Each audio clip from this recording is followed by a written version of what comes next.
রাত তখন 3টা বাজে। হঠাৎ বউয়ের ফোনে টিং করে একটা মেসেজ আসে, হয়তো সাইলেন্ট করতে ভুলে গেছে।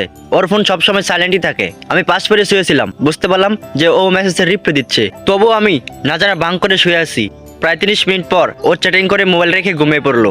আমি তখন চুপি চুপি তার ফোনটা নিয়ে দেখছিলাম মেসেজগুলো।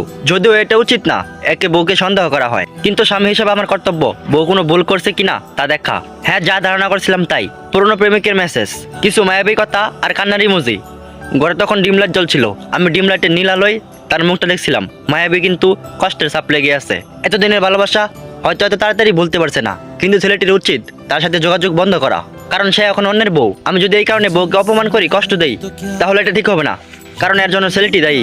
ভালোবাসলে এমনটি মোটেও যুক্তিযুক্ত নয়। আমি তখন বউয়ের মোবাইলে ছেলেটির নাম্বার ডিলিট করে আরেকটি নাম্বার ছেলেটির নামে সেভ করে রেখে দিলাম। আমি তখন ছেলেটির নাম্বার কল সব ব্লক করে দিলাম। বউ এতটা খেয়াল করেনি, তবে এতটুকু শিওর হলাম যে বউ নিজে থেকে মেসেজ করে না। ওই ছেলেটি মেসেজ দিলে ভালোবাসার টানে রিপ্লাই দেয়। ভোর হয়ে গেছে, মাইকে আজানের মিষ্টি সুর শুনতে পেলাম। বউয়ের কপালে চুমু দিয়ে তার ঘুম ভাঙালাম। বললাম, যাও অজু করে নাও, নামাজ পড়ি। আমাদের বিছানায় বসে সৃষ্টিকর্তার কাছে প্রার্থনা করলাম বউয়ের মনে আমার জন্য জায়গা করে দিতে আর তার অতীতকে বলে দিতে।